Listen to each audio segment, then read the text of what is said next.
Bueno, muy buenos días a todos. Gracias por asistir a esta reunión clínico-pediátrica que nos trae el día de hoy. Mi nombre es Lina Vivanco, yo soy residente de segundo año del programa de Pediatría de la Universidad de Antioquia y el día de hoy vamos a abordar el tema neuroprotección en el paciente con asfixia perinatal.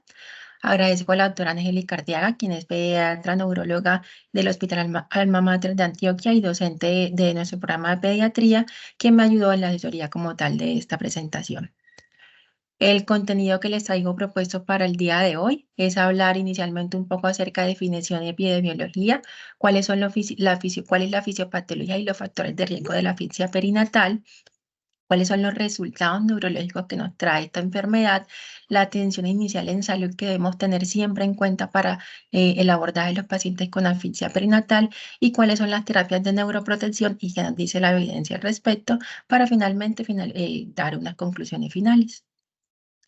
Entonces, de forma inicial, la definición de la asfixia perinatal, esta es una definición que podemos encontrar en el protocolo como tal de la ASCON de 2021, donde encontramos dos definiciones, tanto una definición clínica, perdón, como una definición bioquímica. Dentro de la definición clínica, perdón, tenemos que la asfixia perinatal es esa falla en iniciar o en sostener la respiración espontánea en el momento del nacimiento, lo que va a llevar a que ese recién nacido curse con hipoxemia, con hipercapnia progresivas, que lo van a llevar a una acidosis. Y de forma bioquímica lo que vamos a encontrar es que secundario a esa interrupción del flujo sanguíneo placentario en esa primera hora de vida, vamos a encontrar acidemia fetal severa, entendida esta como un pH en la primera hora de vida menor de 7,15 medido en arteria umbilical. Y estas dos definiciones lo que nos van a llevar es a riesgos potenciales de secuelas neurológicas adversas, como lo vamos a ver más adelante. Dentro de la epidemiología, entonces tenemos que la incidencia se presenta, en la asfixia perinatal se presenta 45 a 50 casos por cada 1000 nacidos vivos, según lo que nos dice ASCO en su consenso 2021, teniendo como asfixia severa, que vamos a ver de qué se trata de eso, 5 a 7 por cada 1000 nacimientos. Y la incidencia en encefalopatía hipoxicoisquémica, entendiendo esta como una secuela muy importante y de alto impacto como tal en los pacientes con asfixia perinatal, en 1 a 1,5 casos por cada 1000 nacidos vivos. ¿Y cuál es la importancia de esto? Realmente que esto tiene una alta mortalidad. Entiendo que la asfixia perinatal es una de las tres principales causas de muerte neonatal, afectando un 15-20% de los recién, entendiendo que 15-20% de estos recién nacidos mueren en el periodo neonatal, lo que corresponde a más o menos 1 millón de muertes a nivel anual de neonatos. Y no solamente es la alta mortalidad, sino la alta carga de secuelas neurológicas que tienen, presentándose incluso en un 25% de forma severa en los pacientes que sobreviven como tal a la asfixia perinatal. ¿Y cuáles son los factores de riesgo que encontramos? Entonces tenemos que los factores de riesgo los podemos encontrar incluso de forma prenatal. Acá vemos este esquema donde podemos encontrar factores que se pueden clasificar como gestacionales, obstétricos y fetales o neonatales. Entiendo que los gestacionales incluyen todas las enfermedades maternas crónicas y las complicaciones gestacionales, principalmente la diabetes mellitus y los trastornos hipertensivos asociados al embarazo, con especial énfasis en la preeclampsia, que nos van a llevar a una insuficiencia placentaria y una alteración en esa circulación fetoplacentaria. Dentro de los factores obstétricos tenemos todos aquellos que nos van a generar compresión, del cordón umbilical, con insuficiencia placentaria secundaria, parto discotóxico, trabajo de parto prolongado, que nos va a llevar también a esa alteración del flujo placentario hacia el feto. Y ya los factores fetales o natales, que van a ser todas aquellas anomalías congénitas, desórdenes neurológicos, procesos infecciosos y enfermedades con las que venga ese recién nacido que comprometan pues que tengan un compromiso cardiopulmonar severo, que todos ellos nos van a llevar a que haya una alteración, una interrupción de ese flujo placentario, haciendo que disminuya la circulación hacia ese feto y que eso nos va a llevar en últimas a hipoxia, a hipercapnia y a isquemia. ¿Eso qué va a hacer?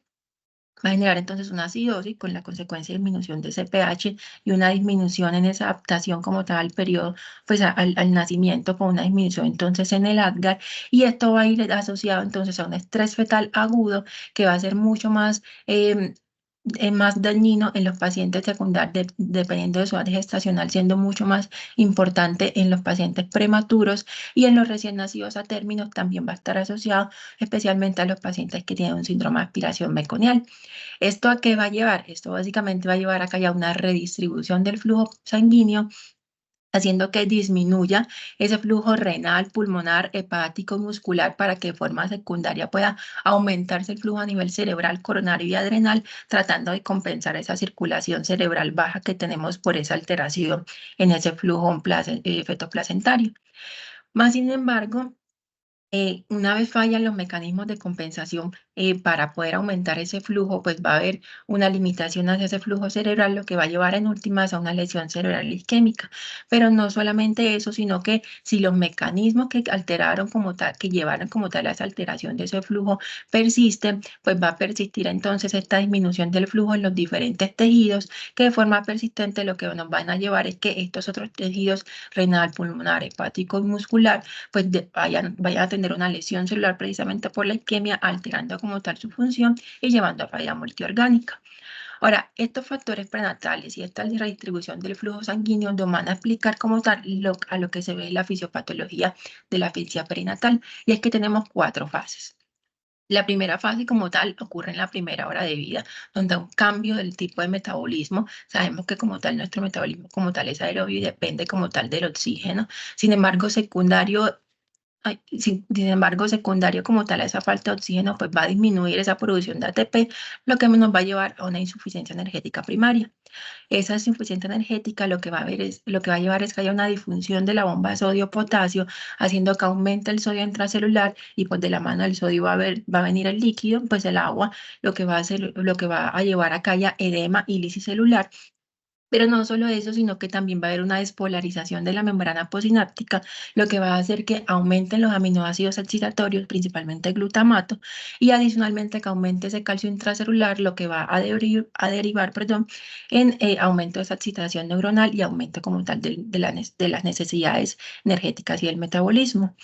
Eso pasa como tal en la primera hora. Luego de esta primera hora sigue una fase latente, que es a partir de esa primera hora, incluso hasta 6, y puede llegar incluso hasta las 24 horas, donde por medio de los mecanismos compensatorios, como vimos, se trata de aumentar ese flujo cerebral, haciendo que aumente esa oxigenación celular y tisular de forma transitoria. Eso nos va a llevar a que de forma parcial se pueda resolver como tal ese edema y esa acumulación de aminoácidos excitatorios, haciendo que haya una rápida recuperación de ese metabolismo energético. Pero ¿qué pasa? Como ya vimos, esos mecanismos pueden cuando una vez fallan como tal esos mecanismos compensatorios, pues va a haber una insuficiencia energética de secundaria, que eso ya pasa en la tercera fase, que es la fase secundaria, que inicia a partir de la sexta hora de vida postnatal, haciendo que donde ya secundario a esa insuficiencia energética secundaria, disminuyen nuevamente los mecanismos de ATP y aumentan el fósforo inorgánico, lo que va a llevar a que se genere la activación de los mecanismos de daño.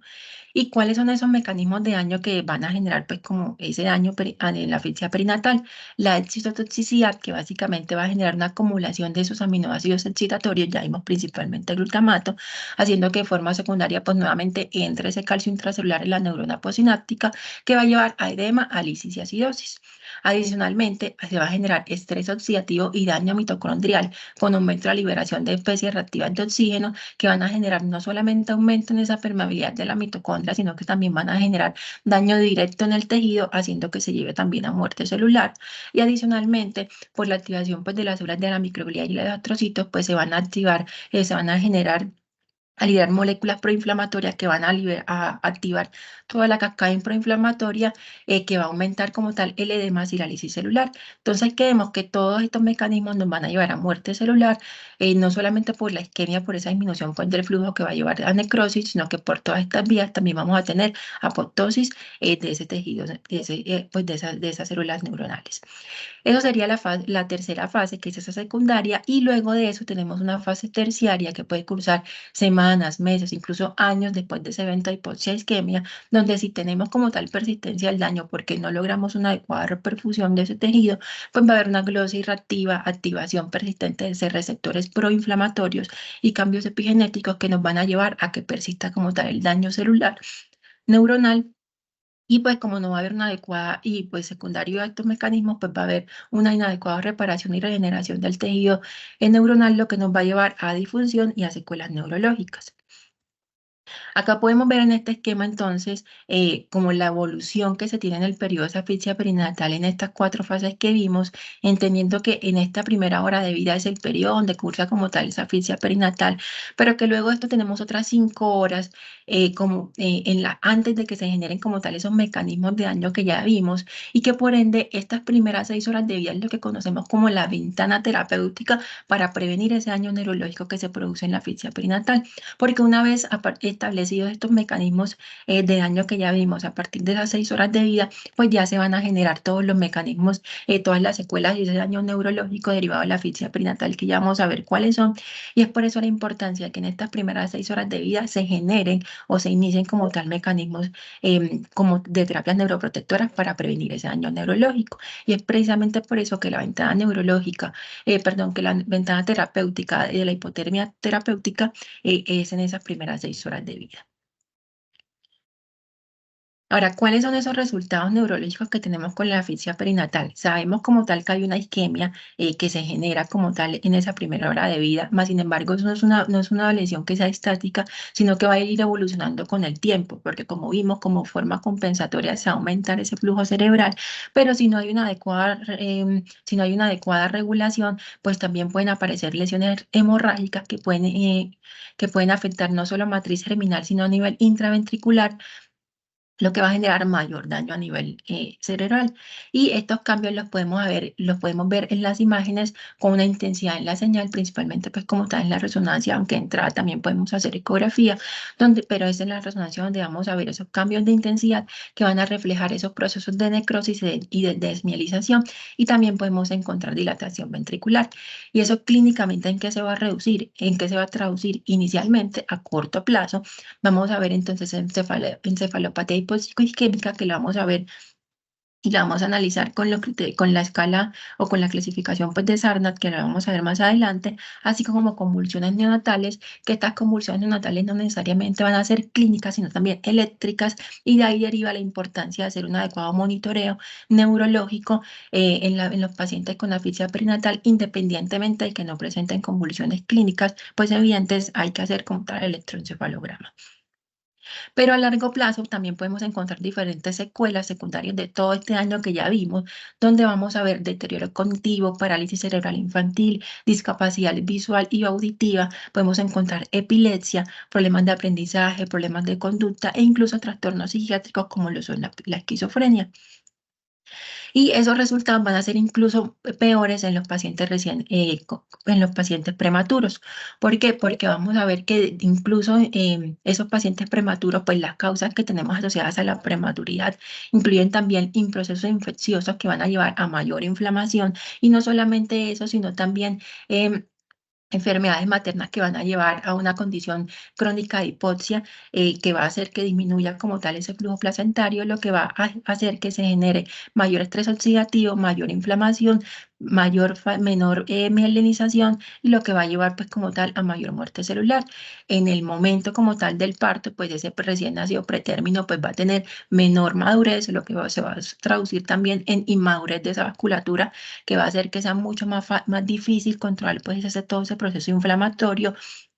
y adicionalmente va a haber mayor vulnerabilidad de los tejidos, lo que se va a traducir también en mayor daño cerebral. Pero no solamente eso, sino que ese recién nacido pretérmino, precisamente por la inmadurez de sus diferentes tejidos, pues va a estar más expuesto a mayor ventilación mecánica, a mayores aplicación de corticosteroides postnatales, que ya vamos a ver el resultado más adelante de lo que pueden traer. También pueden tener consigo mayor infección, precisamente por la inmadurez del sistema inmunológico, y menor función respiratoria, lo que va a traducir todo esto en mayor inflamación nuevamente, menor proliferación y pues menor reparación de los tejidos, mayor muerte celular y por ende mayor daño cerebral. Y entonces, ¿qué solución podemos tener para reducir la morbimortalidad global causada en la asfixia perinatal? Lo primero que tenemos que tener en cuenta es que lo principal es la atención en salud que estamos brindando. Entonces, para eso, lo primero que debemos hacer es mejorar la atención en salud prenatal, mejorar la educación tanto en parteras, pues, en lugares en donde no se tiene como tal adecuado acceso a la salud, pero adicionalmente la educación en médicos y ginecólogos que atienden como tal todos los procesos de parto y mejorar la capacidad tanto de médicos generales como pediatras en el reconocimiento y en el tratamiento del recién nacido con asfixia perinatal. ¿Por qué? Porque ello es lo que va a hacer que se proporcione como tal un tratamiento de rescate neuroprotector una vez que se genere como tal esa encefalopatía hipopsicoisquémica. Entonces, ¿cómo vamos a mejorar la atención en el salud em, prenatal? Lo primero que vamos a hacer es clasificando el embarazo según el riesgo. Esta clasificación es de la ASCON del Consenso 2021, donde básicamente nos trae cuatro clasificaciones, cuatro clases. La primera clase es un embarazo que no tiene como tal ningún factor de riesgo. La clase 2 es un embarazo que tiene riesgos antes del parto. Entonces puede ser una embarazada. Una materna pues nulípara o primípara, lo que va a hacer que haya mayor riesgo pues como de prolongación de ese trabajo de parto. Una vez materna mayor de 40 años, que haya obesidad materna, lo que puede traducir en distosia de partos, al igual que oligóandrios y polidramnios, la RSIU, la inducción del parto y otras enfermedades maternas como los trastornos hipertensivos del embarazo, así también como la cesárea previa que puede llevar a mayor riesgo de ruptura uterina y el estado trombofílico. Adicionalmente, una clase 3 que son esas maternas que tienen un riesgo intraparto de tener un evento perinatal agudo, como por ejemplo el líquido amniótico meconiado, que haya fiebre materna y taquicistolia, que haya ruptura uterina, que haya como tal un abruptio de placenta, una desproporción cefalopélvica, una distosia de hombros, una comprensión, un prolapso de cordón, que van a hacer una interrupción inmediata o pues abrupta de esa circulación fetoplacentaria. Y la clase 4 que serían esas maternas que tienen tanto estos factores de riesgo anteparto como estos intrapartos, lo que aumentaría como tal el riesgo de la asfixia perinatal. Entonces, una vez clasificado este embarazo, tenemos que tener en cuenta que es la base para poder generar un adecuado un adecuado proceso de preparación para la reanimación neonatal. Y esto tenemos que tenerlo en cuenta porque la reanimación neonatal no la debemos empezar a hacer en el momento en el que nuestro paciente nace y no llora y no respira y no tiene buen tono, sino desde el momento de la atención de la salud prenatal, identificando cuáles son esos factores de riesgo para así tener una adecuada preparación. Y eso es lo que va a mejorar la atención tanto por médicos generales y pediatras para que se logre como tal una buena reanimación, entendiendo que dentro de ese primer minuto de oro, si nuestro paciente aún no mejora, al final de ese primer minuto ya debemos estar haciendo ventilaciones con presión positiva y haciendo pues como tal todo el algoritmo, que si bien en esta revisión pues no voy a hacer énfasis en todo el algoritmo de la reanimación, sí es importante que lo tengamos en cuenta porque eso es lo que mejor impacto va a tener en nuestros resultados neurológicos. Ahora, una vez identificados esos factores de riesgo, habiendo hecho una adecuada reanimación neonatal, tenemos que tener en cuenta que nuestro paciente puede cursar una asfixia perinatal de acuerdo a los resultados y la evolución que tenga. Ya sabemos que lo primero es indagar sobre su historia clínica y los eventos que cursen, que puedan llevar a un evento agudo hipóxico en esos 60 minutos antes del momento del parto. Adicionalmente, con el monitoreo fetal alterado lo podemos evaluar teniendo en cuenta que el monitoreo fetal categoría 2 y luego una adecuada reanimación intrauterina no tiene buenos resultados o una categoría 3, pues eso va a ser indicación como tal de una finalización del parto por una probable alteración de ese, pues por un estado fetal no satisfactorio. Adicionalmente, tener en cuenta que hay que hacer como tal gases del cordón arterial o en la primera hora de vida y que eso de forma temprana nos van a hacer el diagnóstico como tal de asfixia perinatal, teniendo en cuenta que el agar a los 5 minutos menor o igual a 5 o como vamos a ver ahorita, igual también menor o igual a 7, nos van a hacer clasificación de asfixia perinatal y que hay que hacer la evaluación de la encefalopatía hipopsicoisquémica con la escala de Sarnat para ver cómo está neurológicamente ese paciente después de ese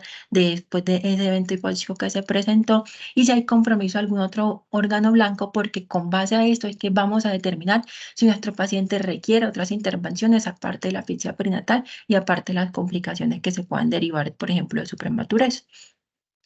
Estos son los criterios para definir la clasificación del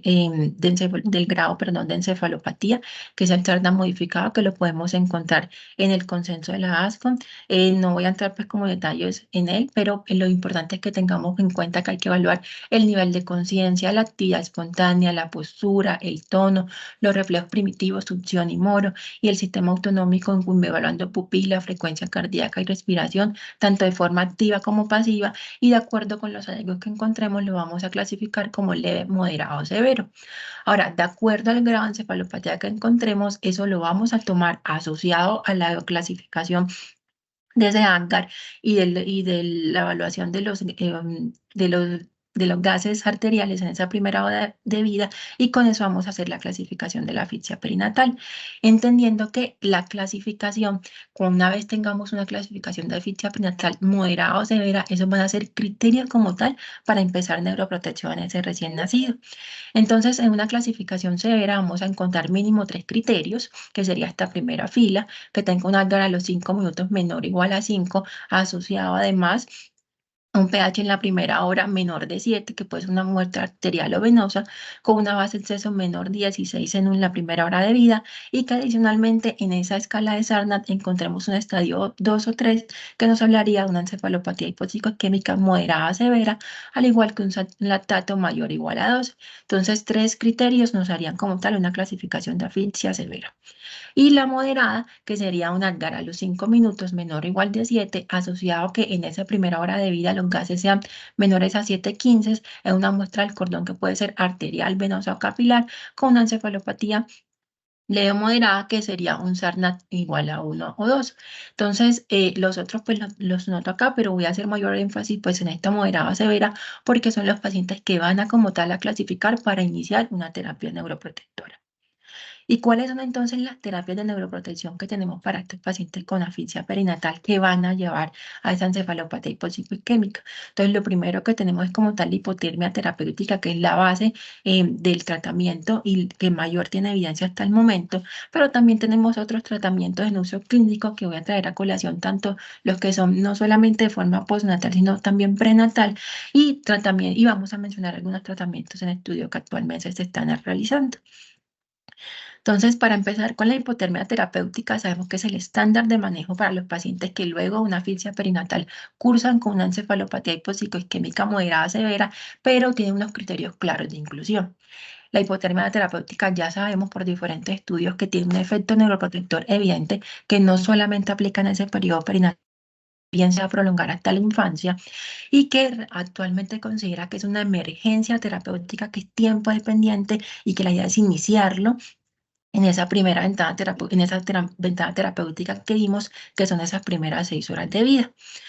¿Y cuál es el mecanismo de acción como tal de esa hipotermia terapéutica? Entonces, si recordamos como tal esos mecanismos de daño que vimos que se producen en esta tercera fase, que es la fase secundaria de la asfixia perinatal, lo que hace es tratar de reducir, de retrasar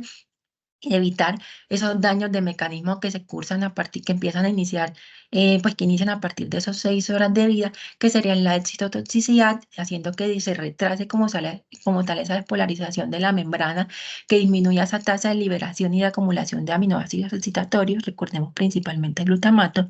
pero que adicionalmente se disminuye ese estrés oxidativo con la disminución de esos radicales libres de oxígeno y del daño que se produce en la barrera hematoencefálica provocada por esas metaloproteasas, pero acá adicionalmente se disminuyan esos mecanismos inflamatorios y que se disminuya la muerte celular. Entonces, digamos, pues se actúa como tal en los diferentes mecanismos, y por eso la idea es que se genere y que se emplee antes de esas primeras 6 horas de vida. Ahora, ¿cuáles son los criterios de inclusión de la hipotermia terapéutica? Acá la ASCON también nos trae, como nos define cuáles son esos criterios, a grosso modo, pues, a grosso modo, no, de forma rápida, los vamos a mencionar. Hay unos criterios que son tanto del paciente, unos criterios clínicos y unos criterios paraclínicos. En los criterios del paciente, básicamente son esos recién nacidos a término o pretérminos tardíos, más de 36 semanas de edad gestacional, que cursan en esas primeras 6 horas de vida, que ya vimos que es esa ventana terapéutica. En los criterios clínicos tenemos entonces que se deben cumplir A o B, que es básicamente asociados a los gases, los resultados en los gases arteriales, Es que en esos gases del cordón umbilical, pues gases arteriales del cordón umbilical, haya un pH de menos de 7, que nos va a dar pues evidencia de acidosis fetal, un déficit de base mayor o igual a menos 16, o que en los gases que tomamos en la primera hora de vida sean entre 7 y 7,15, con un déficit de base entre menos 10 y menos 15,9, asociado a esa historia de evento perinatal agudo de una gamma menor o igual a 5 a los 5 minutos, y que al momento de los 10 minutos de vida perdón, y que al menos hayan presentado 10 minutos de ventilación positiva. Y aquí es también importante recordar la importancia de la reanimación neonatal, porque recordemos que esa BPP se debe iniciar desde el primer minuto de vida y no pues ya ha iniciado la reanimación como hemos podido evidenciar lastimosamente en algunos pues videos que vemos en redes.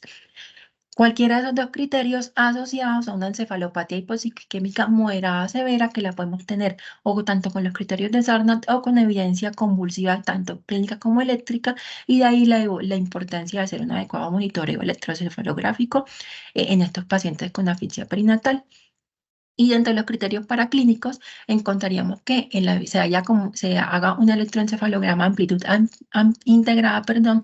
de al menos 20 minutos, y que en ese trazado se logre ver o un trazado normal o actividad eléctrica normal, lo que también entraría como criterio de elegibilidad para hipotermia terapéutica en estos pacientes. El consenso también nos trae unos criterios de exclusión que no los trae a colación en aras del tiempo, pero los podemos encontrar como tal allí en el consenso. Entonces, una vez nuestro paciente identificamos como tal esos factores de riesgo, iniciamos como tal la reanimación, sabemos ya que cumple criterios diagnósticos para hipotermia terapéutica, y que además de eso cumple criterios diagnósticos para asfixia, y que además de eso cumple criterios para hipotermia terapéutica. Lo que vamos a continuar es con un protocolo de enfriamiento pasivo para poder llevar como tal a cabo la hipotermia terapéutica. ¿Por qué? Porque la idea es que se inicie como tal en esas primeras 6 horas de vida, pero sabemos que no está disponible como tal en todas las instituciones, pero nosotros como médicos generales y como pediatras capacitados en estos pacientes, pues en la importancia de disminuir los efectos a nivel neurológico, pues sí hay que emplear un protocolo de enfriamiento pasivo, donde básicamente la meta es que llevemos ese recién nacido a una temperatura, que se haga como tal una monitorización y que se logre una temperatura objetivo entre 33 y 35 grados, lo que va a hacer que disminuya como tal ese metabolismo y esos requerimientos energéticos, para que disminuya como tal esa insuficiencia energética que vimos que ya se genera, y eso va a hacer que se logre como tal un mejor efecto en la hipotermia terapéutica. La idea es entonces que se haya como tal un adecuado registro y una adecuada monitoría cada 15 minutos de la temperatura rectal del paciente, y eso lo vamos a lograr apagando como tal la incubadora, y por eso es importante tener en cuenta que si nuestro paciente cumple criterios, pues no vamos a dejar la incubadora prendida en la reanimación, sino que también la vamos a apagar, y que se logra hacer tanto que se logre cumplir tanto el objetivo de esa temperatura desde el proceso de remisión hasta el transporte del paciente, hasta que se logre como tal llevar a la institución donde se cuente con la hipotermia terapéutica. La idea igualmente es que se llegue como tal batería pues en esa incubadora, para que en caso de que haya un enfriamiento excesivo, es decir, que esa temperatura quede menor de 33 grados, pues que se prenda para lograr la temperatura objetivo, y en caso de que se logre pasar, de que se pase pues de la temperatura objetiva a los 35 grados centígrados, pues que se aplique enfriamiento activo, que es básicamente la colocación de pilas refrigerantes alrededor del cuerpo del paciente sin que haya un contacto directo en la piel, para evitar daños directos, logrando como tal la temperatura objetiva. Y esto lo que va a hacer es que tengamos un mejor efecto de esa hipotermia terapéutica, disminuyendo como tal ese metabolismo em, y esas necesidades de requerimiento energético en el paciente, para que haya menor daño a nivel tisular. ¿Y qué evidencia tenemos como tal de la hipotermia terapéutica? Entonces, ya sabemos pues, por diferentes revisiones, que la hipotermia terapéutica tiene buenos efectos en los pacientes con encefalopatía hipoxicoisquémica. Esta fue una revisión de Cochrane realizada en 2013, donde el objetivo fue determinar cuál era el efecto sobre la mortalidad, sobre la discapacidad, sobre los resultados pues, neurológicos a largo plazo, y qué efectos secundarios importantes había y qué resultados se tenían. Para eso pues se tomaron los recién nacidos a término de 37 a 41 semanas y recién nacidos pretérmino entre 34 a 36 semanas, incluyendo pues 11 ensayos clínicos controlados aleatorizados con 1.505 recién nacidos a término que cumplían como tal con estos criterios y se evidenció que la hipotermia terapéutica efectivamente disminuye la muerte y la discapacidad a 18 meses de edad luego de presentar una encefalopatía hipoxicoisquémica moderada severa y eso lo reduce en un 25%, un 25% siendo esto estadísticamente significativa y con un número necesario a tratar bajo de 7, pero que adicionalmente el enfriamiento en sí también disminuía esa mortalidad en un 25% y también disminuyó un retraso en el desarrollo en un 23%, siendo esto estadísticamente significativo. Y los efectos adversos que se encontraron fue básicamente el aumento de la bradicardia sinusal y la trombocitopenia. Pero cuando vemos, ya vi teniendo en cuenta que los recién nacidos prematuros pues realmente son los que más,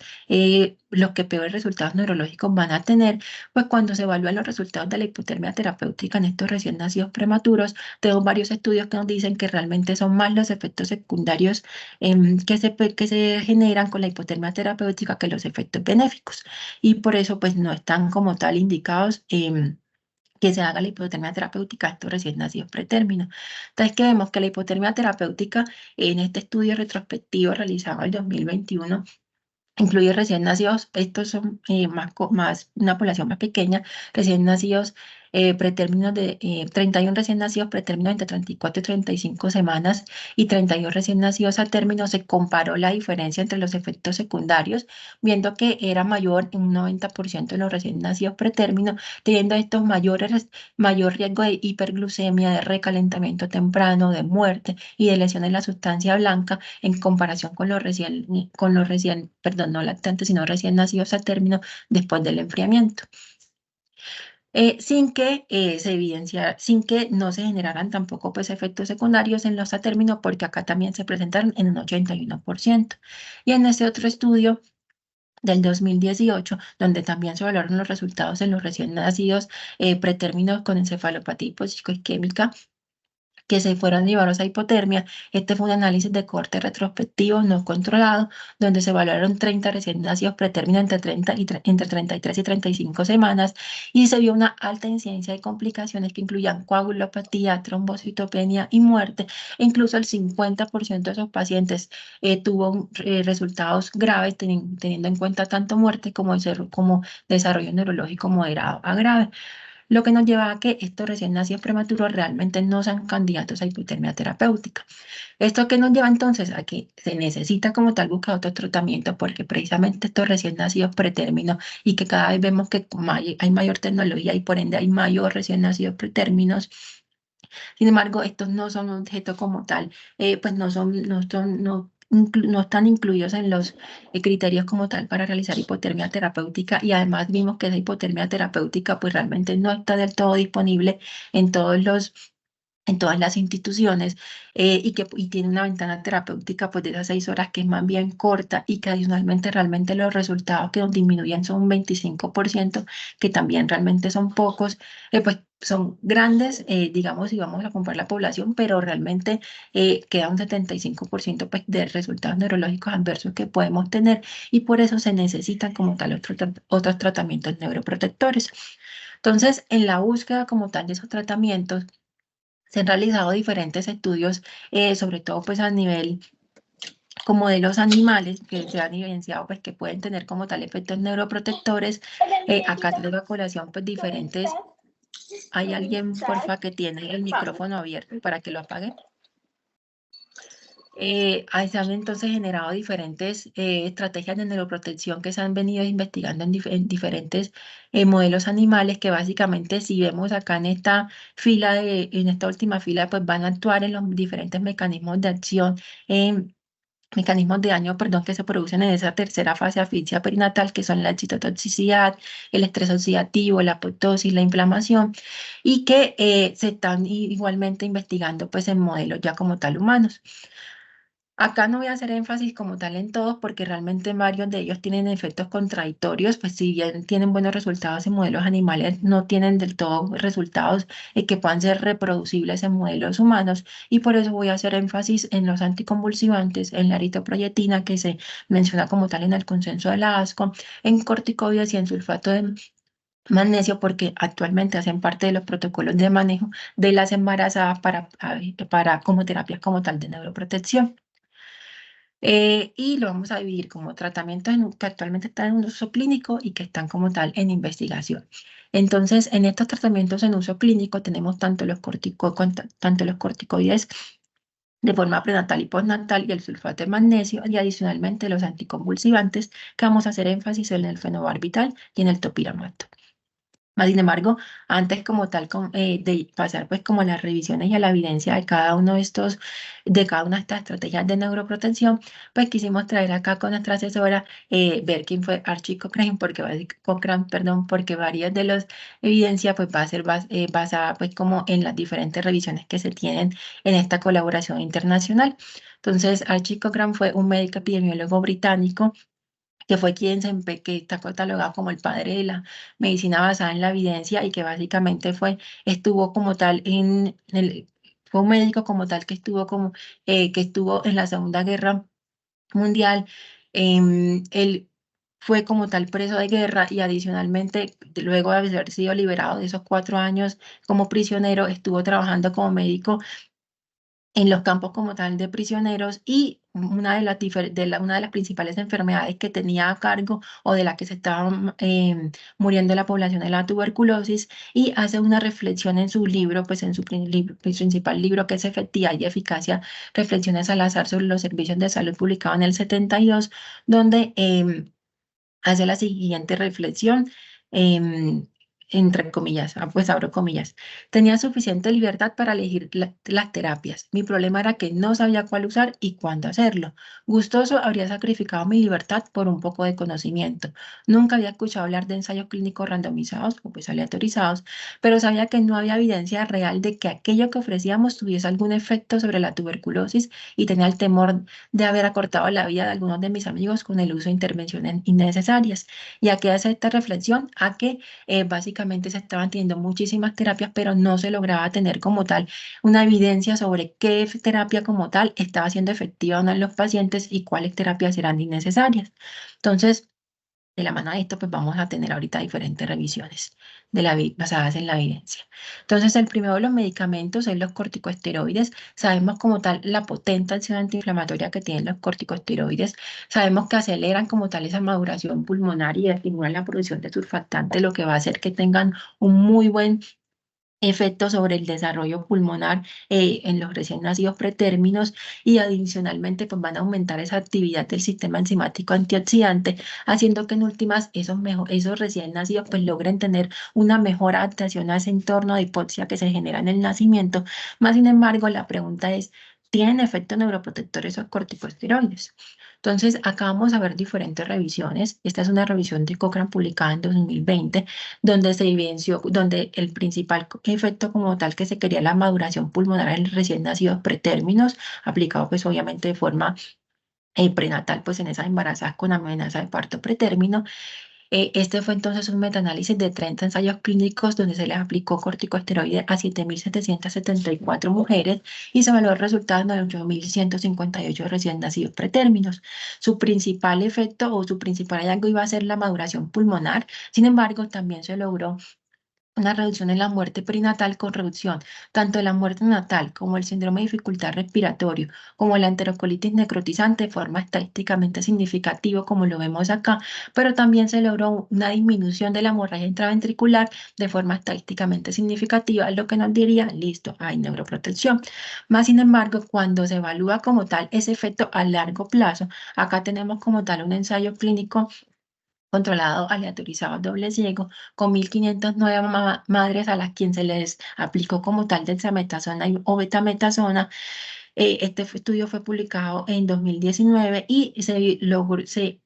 pretendía como tal ver la evolución y el resultado como tal de esos recién nacidos a los que se les había como tal aplicado esa dexametasona pues a las mamás y realmente se vio que no había diferencia significativa en la incidencia de la supervivencia sin discapacidad neurosensorial a los 2 años de seguimiento, aplicándose bien sea dexametasona o betametasona. Entonces, estos corticosteroides antinatales sí nos aumenta como tal la supervivencia, pero a largo plazo realmente está cuestionado si realmente sí nos pueden mejorar o si nos pueden tener un efecto neuroprotector. Y de forma postnatal, acá tenemos otras dos revisiones de Cochrane, una aplicando pues estos corticosteroides sistémicos de forma temprana, entendiendo esto como menos de 7 días de vida. En esta revisión que es de 2017 se incluyeron 32 ensayos clínicos aleatorizados con 4.395 recién nacidos pretérminos, donde bien la principal resultado que se quería tener era la prevención de la displasia broncopulmonar, más sin embargo, se encontraron también resultados neurológicos, entendiendo que estos recién nacidos pretérminos a los que se aplicaba esteroides en estos primeros 7 días de vida tienen un mayor riesgo de hallazgos anormales en el examen neurológico e incluso tenían un mayor riesgo de parálisis cerebral infantil en el seguimiento a largo plazo hasta 18 meses. Y esto siendo estadísticamente significativo, con una RR de 1.43 sobre el intervalo con un intervalo de confianza del 95% con una evidencia de alta calidad. Y hago aquí la acotación que estos resultados fueron sobre todo estadísticamente significativos para la dexametasona porque con la hidrocortisona pues no se tuvo como tal este resultado siendo estadísticamente significativo porque el intervalo sobrepasaba el 1.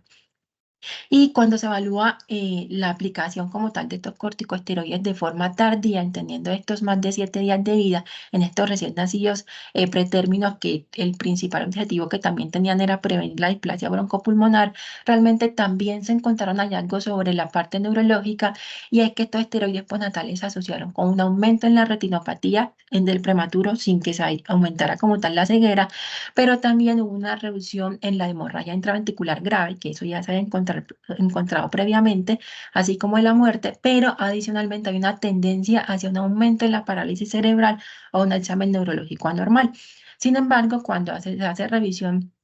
pues ya detalladamente realmente se encuentra que realmente es un poco o ningún efecto sobre la parálisis cerebral infantil, porque si bien es 1,17, realmente esto sobrepasa al 1, entonces pues no tendría como tal significancia estadística, así como tampoco lo tendría el resultado combinado de la mortalidad o del aumento de la parálisis cerebral. Entonces lo que vemos es que estos corticoides postnatales pues tampoco tendrían como tal un significado o un impacto como tal en la neuroprotección. Ahora, con el sulfato de magnesio, que también se usa como parte del protocolo en las embarazadas que tienen una amenaza de parto pretérmino en las menores de 32 semanas, se ha visto que el sulfato de magnesio, pues en modelos animales, tiene unas propiedades que disminuyen esa citotoxicidad y que tiene un efecto antioxidante al bloquear esos receptores de MNA y que también regulan de forma negativa esas citoquinas proinflamatorias. Sin embargo, cuando encontramos la evidencia de los estudios, también vemos hallazgos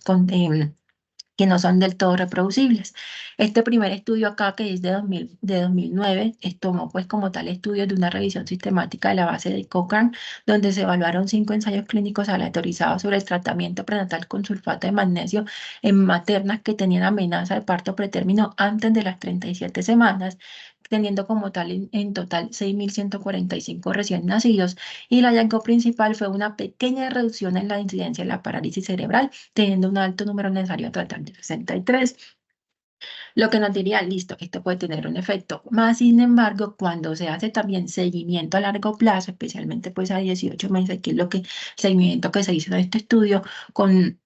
esta misma intervención, este estudio pues ya más pequeño de 503 niños entre 7 y 14 años, se vio que realmente el sulfato de magnesio no se asoció con ningún efecto perjudicial ni con efectos significativos pues importantes en el desarrollo neurológico. Entonces, si bien de forma natal pudiesen disminuir la incidencia de parálisis cerebral pues en el corto periodo de tiempo, a largo plazo pues no se logró como tal ningún resultado neurológico significativo. Y cuando vemos ya específicamente los anticonvulsivantes que hacen parte de la terapia que se da ya de forma postnatal, tenemos que la edad más común de la aparición de las convulsiones en estos recién nacidos con asfixia perinatal que llegan como tal a encefalía hipoxicoisquémica se presentan en ese primer año de vida, siendo mucho más eh, evidente pues en este periodo neonatal y teniendo mayor incidencia en los recién nacidos pretérminos y que esas convulsiones recurrentes se pueden presentar de forma recurrente y si no se tratan pues van a ser mucho más comunes, pues se van a presentar mucho más y que adicionalmente esas convulsiones neonatales se van a asociar a un desarrollo neurológico deficiente, aunque no se tiene clara la causalidad, si esas convulsiones van a llevar a un mayor desarrollo a un menor, pues a mayor deterioro neurológico de estos pacientes recién nacidos pretérmino. Pero ¿qué tenemos? Tenemos que en la recomendación del consenso de la ASCO de 2021, la intervención como tal es identificar si hay convulsiones y manejar esos eventos epilépticos, teniendo como primera línea el fenobarbital, como segunda línea el levetiracetam y la fenitoína, y como tercera línea el topiramato. Entiendo que ese topiramato va cobrando cada vez más fuerza por los posibles efectos neuroprotectores que tiene. Entonces, dentro del fenobarbital, sabemos entonces que es un barbitúrico de acción prolongada, que tiene un efecto hipnótico, anticonvulsivo y sedante, y que básicamente va a potenciar esa inhibición del GABA, que sabemos que es el principal neurotransmisor inhibitorio a nivel del sistema nervioso central. Sabemos entonces, como ya vimos, que es la primera línea en el manejo de las convulsiones natales, pero la pregunta es, ¿qué efecto tiene como profilaxis?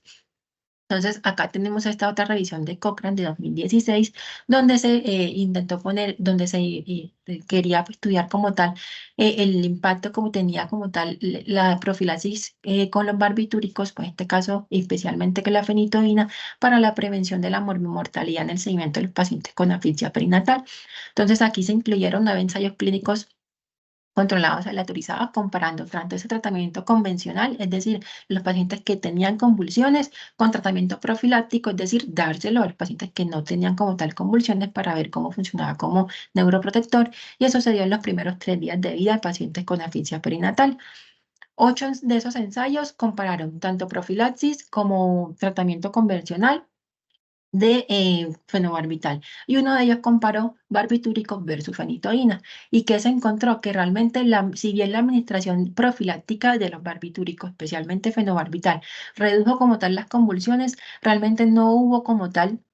ninguna reducción en la mortalidad y hubo pocos estudios o pocos datos que encontraran como tal resultados a largo plazo. Y por eso realmente no se recomienda en los recién nacidos pretérminos el uso de los barbitúricos como profilaxis, y si se van a emplear es básicamente para el tratamiento de las convulsiones que se presenten. Esto entendiendo que la evidencia pues realmente de estos estudios fue baja o muy baja por la heterogeneidad que se presentaba.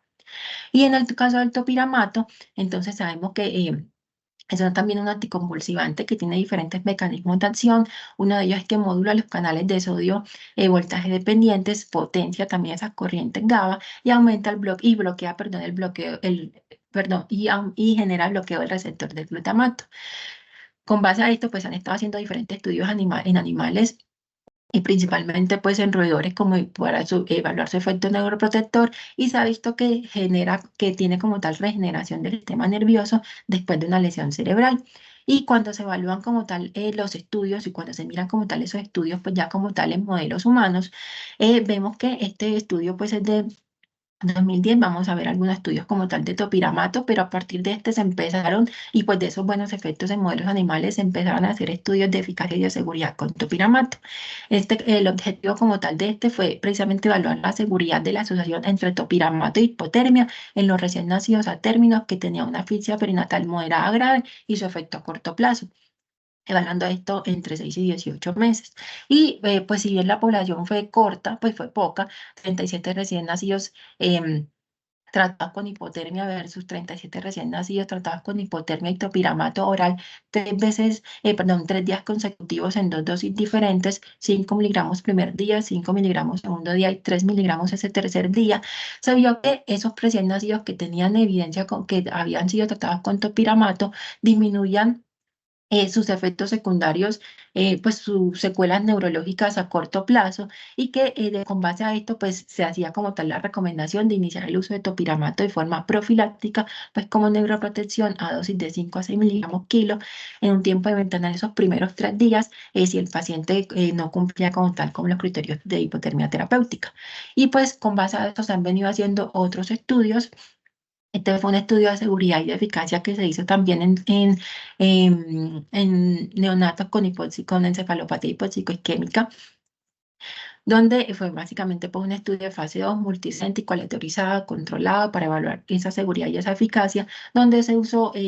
dosis de 10 miligramos kilo vía oral una vez al día, esta pues, dosis un poco más alta, durante los primeros 3 días de vida. Se cogieron como tal 64 recién nacidos, más sin embargo se excluyeron 20 por una incorrecta aleatorización y ya luego de eso se evaluaron 21 con hipotermia terapéutica y topiramato y 23 solamente con topiramato, más o menos mitad y mitad, y asfixia moderada y asfixia severa en cada uno de los grupos. Y lo que se vio es que no se observaron realmente diferencias estadísticamente o clínicamente significativas en cuanto a en la seguridad y resultados a largo plazo, teniendo esta con los resultados de mortalidad y de desarrollo neurológico a los 18 y 24 meses, y que incluso se observó que había una reducción en el desarrollo como tal de la prevalencia como tal de epilepsia en los grupos que fueron tratados con topiramato. Y a raíz de estos resultados de seguridad, de estos resultados pues, de seguridad y de eficacia, pues ha venido aumentando cada vez más los estudios en recién nacidos pretérmino con el uso de topiramato como efecto neuroprotector y pues con profilaxis para que es y de seguimiento pues a largo plazo para evaluar esos resultados y evaluar como tal ese efecto neuroprotector. Los modelos animales básicamente nos dicen que sí hay como tal un efecto del topiramato, sobre todo pues en los modelos animales en roedores, y pues actualmente se siguen continuando los estudios, pero pues no solamente ese efecto a nivel natal y pues de ese efecto a corto plazo, sino también efectos a largo plazo para ver la neuroprotección. Pero actualmente pues una de las recomendaciones entonces que se nos hace desde neuropediatría es que se pueda como tal usar el topiramato, que ya vemos que no tiene como tal efectos secundarios y que puede generar sí efectos de neuroprotección a largo plazo. Hay adicionalmente tratamientos en estudio que no voy a entrar pues con detalle en cada uno de ellos porque realmente los resultados pues no han sido del todo em, reproducibles en el tiempo con los diferentes pues, estudios que se han realizado a nivel de modelos pues ya en recién nacidos, que se incluye tanto eritroproyectina, melatonina, cannabidiol, senatida y halopurinol, que si bien tiene un efecto ya demostrado como tal en modelos animales, pues todavía se siguen haciendo estudios en los recién nacidos para evaluar si se pueden emplear o no en los diferentes protocolos. Y ya finalmente pues la EPO, la eritroproyectina humana, tanto pues oral como recombinante, tenemos que tiene una potente actividad antiapoptótica, antiinflamatoria y antioxidante, y sabemos que también tiene un efecto neuroprotector, donde es capaz como tal de promover la angiogénesis, la oligodendrogénesis y la neurogénesis, y por eso se han estado haciendo diferentes estudios a nivel pues ya en modelos humanos, donde se han evaluado diferentes dosis. Sabemos que las dosis de seguridad van desde 500 a 2500 unidades por kilo, y acá se han estado diciendo diferentes estudios, más sin embargo, los resultados pues no han sido del todo reproducibles sobre la neuroprotección que pueden tener. Como con dosis bajas en este primer estudio, pues vemos que sí se disminuyó el riesgo de muerte y de discapacidad moderada a 18 meses. Más sin embargo, en estos otros dos estudios que vemos acá abajo, cuando se hace un seguimiento a los 2 años y a los 5 años y a los 5 años de edad, realmente el desarrollo o pues la disminución del desarrollo neurológico no es del todo efectiva, y pues por eso siguen como tal los estudios. Ahora bien, en el consenso de la ASCON de 2021 sí se habla como tal de que se logre como tal eritroproyectina, es decir, se hace todo el protocolo de hipotermia terapéutica, la monitoría continua para clínicas neurológico, el estímulo trófico, los líquidos de mantenimiento, la antibiótico-terapia a la primera hora, la corrección de las alteraciones electrolíticas, el adecuado control metabólico y la analgesia. Y se incluye además que se use la eritroproyectina en dosis múltiples en esas primeras 48 horas de vida para reducir el riesgo de muerte y la discapacidad. Sin embargo, no está estandarizado su protocolo, pues perdón, no hay protocolos estandarizados, y por eso pues sigue como tal en estudios. La idea es que independientemente de la terapia de neuroprotección que tengamos, se continúe igual el seguimiento, porque un recién nacido con asfixia perinatal, pues como vimos, tiene altas secuelas, y por ende no es solamente el tratamiento que le vamos a hacer en ese periodo como tal de ese evento de la asfixia y el tratamiento que se le haga como tal en la UCI, sino que debe continuar con un tratamiento y un seguimiento multidisciplinario que incluya pediatría, neurología, fisiatría, terapia física, ocupacional, del lenguaje y de psicología, donde se evalúen sus diferentes desenlaces en el seguimiento, pues en el neurodesarrollo, y que se haga una adecuada valoración tanto auditiva como por oftalmología, no solo en el primer año de vida, sino en el transcurso pues como tal de su curso de vida, y acá esta es como la que nos trae a colación el consenso. Entonces, En conclusión, realmente la naturaleza de la asfixia perinatal es heterogénea, lo que va a llevar a que se generen diferentes lesiones cerebrales por diferentes mecanismos y eso hace que que se presenten diferentes desafíos porque no es lo mismo un recién nacido a término y un recién nacido pretérmino y los recién nacidos pretérminos pues van a tener mayor riesgo. Los estudios nos sugieren que la hipotermia terapéutica como tal es eficaz para reducir el daño cerebral después de que se genera la asfixia perinatal, pero todavía hay preocupaciones sobre la seguridad que se tiene en los recién nacidos pretérminos y de qué otras medidas también se pueden tener en los recién nacidos pretérminos, que son los que van a tener peores resultados neurológicos, y por eso es que se necesita que se necesita continuar con esas terapias, con los estudios que nos lleven a mejores terapias o a terapias alternativas neuroprotectoras en estos recién nacidos pretérminos. Ahora, dentro de toda esta evidencia, vemos que de forma prenatal el uso de esteroides y el uso pues, de sulfato de magnesio nos pueden disminuir la hemorragia intraventricular, nos pueden aumentar la supervivencia, pero queda un poco interrogado sobre el efecto de seguridad de forma pues a largo plazo, más sin embargo, a forma postnatal, con toda esta revisión, pudiese tener un efecto neuroprotector el uso del topiramato, como ya lo vimos, a 5 o 6 miligramos kilo en esa ventana de tiempo de los primeros 3 días de vida, bien sea en conjunto con la hipotermia terapéutica o en monoterapia, si no se cumple con los criterios de hipotermia terapéutica, que si bien actualmente como tal siguen los estudios, pues de parte de neuropediatría, se nos recomienda que se realice como tal esta intervención para mejorar los resultados neurológicos y que independientemente de las diferentes terapias que tengamos farmacológicas, realmente lo que mejor tenemos que impactar es en que se haga como tal una adecuada atención prenatal, una adecuada atención del momento del parto con una adecuada reanimación, que se haga un oportuno reconocimiento y diagnóstico de la asfixia perinatal para así poder iniciar terapias oportunas en caso de que cumpla criterios como tal de hipotermia terapéutica o que vayamos a poner como tal de topiramato y que después de eso hagamos una adecuada educación como tal a los padres y que se haga un seguimiento multidisciplinar e integral, porque en últimas pues vamos a tener no solo un recién nacido con asfixia, sino un niño con un alto impacto a nivel neurológico que va a generar pues impacto en esa familia y por eso el seguimiento debe ser multidisciplinario e integral. Muy bien. Gracias, Lina. Le damos entonces espacio a la doctora Angélica Arteaga, quien fue la asesora de esta reunión, para que se dirija a los participantes. Y abrimos el chat y el micrófono para quien tenga preguntas. Bienvenida, doctora Angélica. Buenos días, muchísimas gracias. ¿Me confirman si me están escuchando? Sí, doctora, Sí, doctora. escucha. Bueno, muchas gracias. Lina, muchísimas gracias por tu revisión. Fue amplia, fue bien documentada y con mucha seguridad en los conceptos en los que, pues, de los que estuviste hablando. Yo pienso que la asfixia perinatal es algo que cada vez vemos en los diferentes niveles de atención y como tal debe ser manejada por todos los pediatras y ojalá por todos los médicos generales. A veces se nos pasan detalles que si nosotros no los tratamos a tiempo, pues eso va a impactar de manera muy significativa en la vida de ese paciente.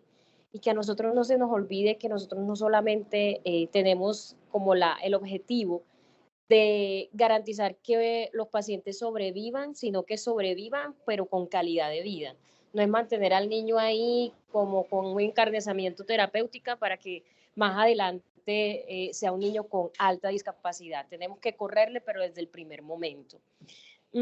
Quisiera como hacer algunas observaciones más como con el uso del lenguaje y esto es como consejo para todo en general. Uno siempre prefiere decir necrosante a necrotizante porque uno pues en español no dice se necrotizó o tiene el dedo necrotizado, sino necrosado. Entonces es como una sugerencia para próximas exposiciones y de pronto en el uso del lenguaje en general y el término más sin embargo, que sería más un pleonasmo, entonces decir o más o sin embargo, para que en próximas exposiciones también tenerlo en cuenta.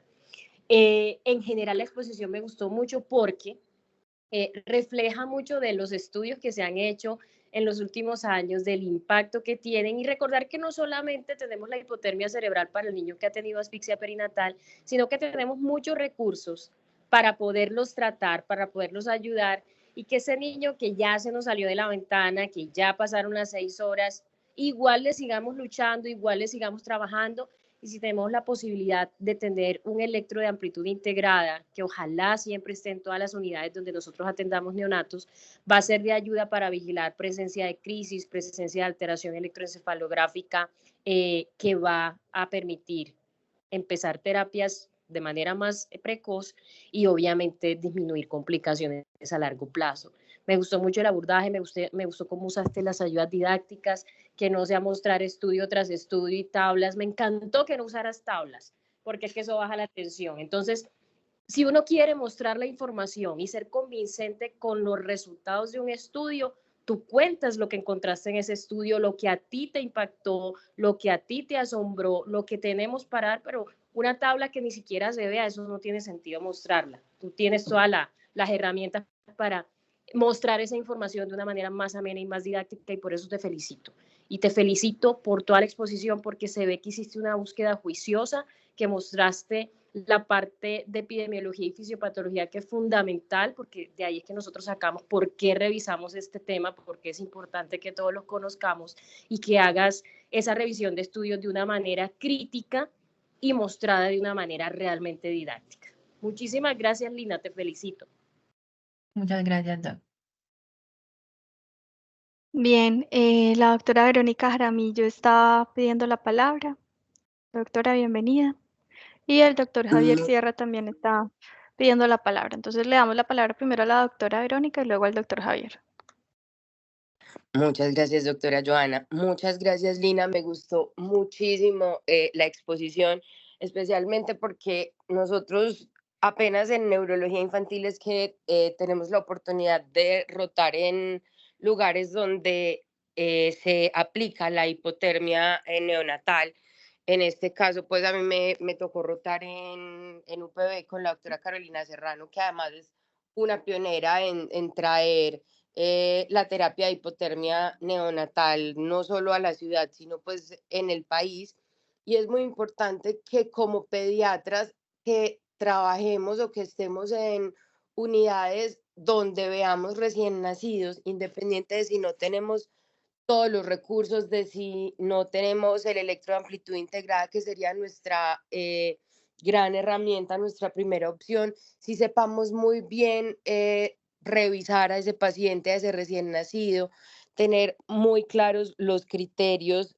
bioquímicos de asfixia que muy bien nos dijiste al principio, y recordar que el recién nacido, especialmente el recién nacido en un estado crítico como lo es este chico que acaba de sufrir una hipoxia en el periodo perinatal,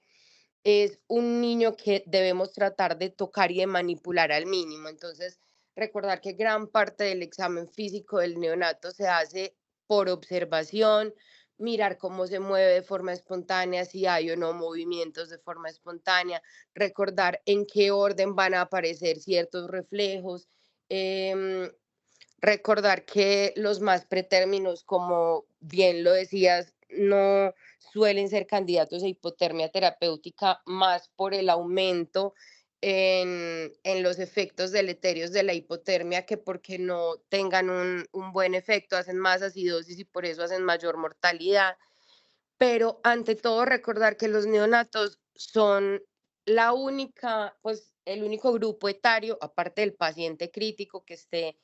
totalmente bloqueado o algo, que tiene crisis epilépticas de tipo electrográfico exclusivamente, y que muchas de las cosas, hay estudios que lo demuestran, que incluso para el ojo experto las crisis clínicas solo se detectan en aproximadamente un 50% de los neonatos, en ojos de neurólogos infantiles, de neonatólogos con experiencia, y que clínicamente las únicas que podemos clasificar como crisis visualmente serían las clónicas focales y las tónicas asimétricas. De resto, todas son sospecha y todas las debemos comprobar con un electro completo, porque incluso el electro de amplitud integrada en ese caso nos puede quedar corto. De todas formas, el electro de amplitud integrada se debe poner hasta en los pacientes que cumplan criterios inicialmente solo de leve, porque las crisis epilépticas tienden a aparecer entre las 6 y las 48 horas es el momento en el que más aparecen. Y son niños que a veces se nos quedan clasificados en leve, siendo una moderada, y si los hubiéramos conectado a una electroamplitud integrada, hay unas nuevas clasificaciones como que incluyen los electros de amplitud integrada para darle la oportunidad a más pacientes, porque a veces se nos llegan esas 6 horas y no han hecho la manifestación que nos lo va a meter a la clasificación siguiente o a la clasificación que lo hace candidato a hipotermia. Entonces, en esos especialmente tratar de iniciar esas terapias que muy bien nos revisaste, tener en cuenta que el topiramato es un muy buen medicamento, que tiene múltiples mecanismos de acción, entonces nos va a ayudar por muchos lados. Y nada, ante todo ser muy juiciosos con la clínica porque los neonatos exigen un ojo clínico muy importante. Muchas gracias por tu muy buena revisión. Muchas gracias, doctor. Gracias a la doctora Verónica. Le damos la palabra entonces al doctor Javier Sierra. Hola, buenos días. Lina, usted durante la presentación pues hizo unos comentarios sobre el transporte pues del paciente que tiene el evento centinela, ¿cierto? Mientras se lleva a la unidad donde tiene disponible la hipotermia, me gustaría que porfa otra vez nos recordara, digamos, cuál sería la meta en la temperatura de esa hipotermia pasiva que se podría recomendar durante el transporte. Claro que sí, Doc. La temperatura se debe estar monitorizando cada 15 minutos a nivel rectal y la idea es que se tenga como tal una meta entre 33 y 35 grados centígrados. Aquí la tengo. La Sí, idea es que se lleve como tal en la incubadora pues de forma apagada, pero pues que igual tenga como tal, pues que esté funcional para que en caso de que se logre, de que se haya como tal una temperatura excesiva, pues ya ahí se prendería como tal, ay, se me va a apagar, se prendería como tal la incubadora y en caso de que haya como tal un enfriamiento, de que haya de que se aumente como tal a más de 35, pues ya ahí se empezaría como tal a hacer un enfriamiento activo. Pero bien, la bien, meta mucho. es entre 33 Sí. y 35. Y yo creo que algo muy importante para planear el transporte es saber a dónde lo tiene que llevar. Por ejemplo, en nuestra región, ¿dónde se hace o qué unidades tienen disponibles equipos de hipotermia?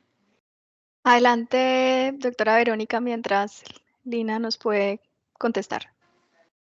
Gracias, no, como para apoyar a la doctora Lina, contamos con unidades de hipotermia en este momento en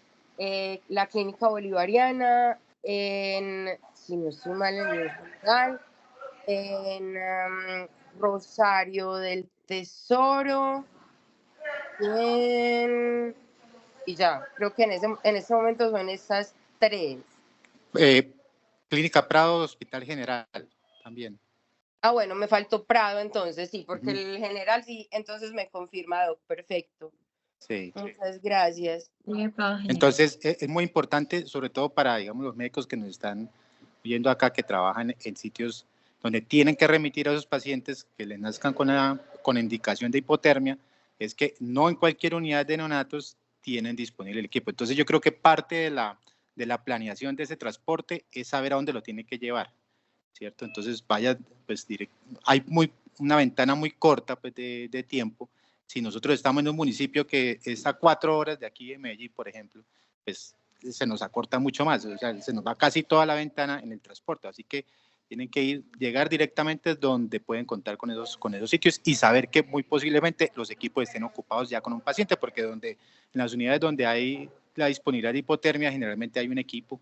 ¿cierto? Entonces, y si hay uno solo en toda una unidad grande, pues muy posiblemente esté ocupado, ¿cierto? Entonces, es muy importante esa recomendación para el transporte de estos niños. Gracias, Lina. Profe, y Vale. adicionalmente quería yo, como muy en el orden de lo que usted está diciendo, de pronto recomendarle a los chicos que vayan a trabajar o a las personas que trabajen en estos sitios un poco más lejanos, que además de conocer los sitios donde hay hipotermia, si es posible tener algún contacto en ese sitio para averiguarse si hay disponibilidad o para tener pues como las cosas listas, es como lo mejor porque de todas formas esa hipotermia pasiva no está libre, no está exenta de tener efectos adversos en caso de que el niño finalmente no se monte a hipotermia, porque durante el recalentamiento puede haber aparición de crisis epiléptica. Sí. Y que normalmente hay barreras administrativas en este momento pues, que son muy importantes. Entonces, si usted deja como médico que ese proceso de remisión lo hagan desde la, digamos, desde la oficina de referencias de su hospital para que le contacten a referencias de la EPS o a referencias de la institución que lo va a recibir, ahí se va a perder un montón de tiempo. Entonces, yo creo que hay la red de contactos informales pues, que todos tenemos, se debe activar para algo. Bueno, entonces ya con esta intervención finalizamos la reunión. Le agradecemos entonces a Lina, a su asesora, la doctora Angélica, a la doctora Verónica y al doctor Javier por haber participado y los esperamos en una semana. Muchas gracias a todos.